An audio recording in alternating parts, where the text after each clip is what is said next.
Good day, ma'am. I'm Angelica Bersangkap. Today, I'm excited to share with you my recipe for crispy fried chicken, wherewith a rich and creamy white gravy, the perfect combination of crunchy, juicy, and savory. Let's start in getting cooking. Ingredients of fried chicken with white gravy: chicken breast, nasa cream, egg, paminta, asin, potato, harina, breadcrumbs, green beans.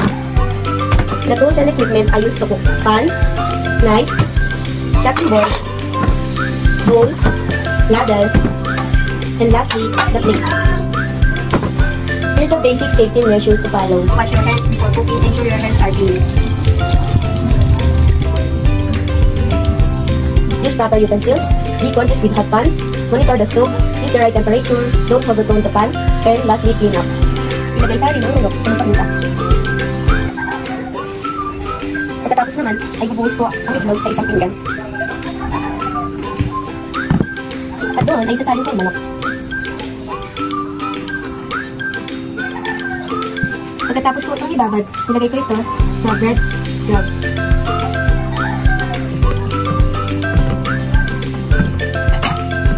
Pagkatapos naman, ay ayusin ko na ang paglulutuan. Sisimplihan ko na ang pan. Pagkatapos ilalagyan ko ng mantika. Hayaan ko na ito ang minute para hindi dumikit ang manok. Pagkatapos naman, ay nilagay ko ng manok. Hintayin lang ito ng ilang minuto hanggang mag-fry ito. Ayan, nag-golden brown na siya, kaya kunin ko na. Dahan-dahan lang at mag-ingat sa mainit na kawali. Ngayon naman, sa pinaglutuan ng manok, niluto natin ng vegan.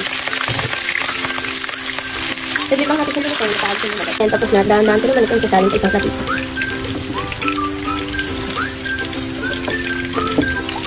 Pagkatapos maluto ng green beans, susunod natin ang white rice. Ayan, dyan, makikita natin. Susunod dito muna ang china berry. Pagwaloy lang natin ito, pero malutang ang china berry. Lalagyan natin ng konti sa start. Tapos naman, lalagyan natin ng metal cream. Lalagyan natin ng rolling lahat nito. Pagkatapos ko na iprito lahat, nag-plating ko na. Mashed potato na may konting paminta.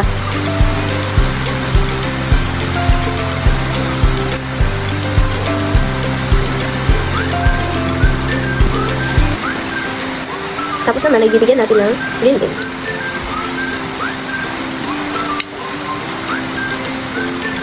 Pagkatapos naman, ilalagay natin ang ginawa natin white gravy. Then, lalagay ko lang yung sa ibabaw ng manok.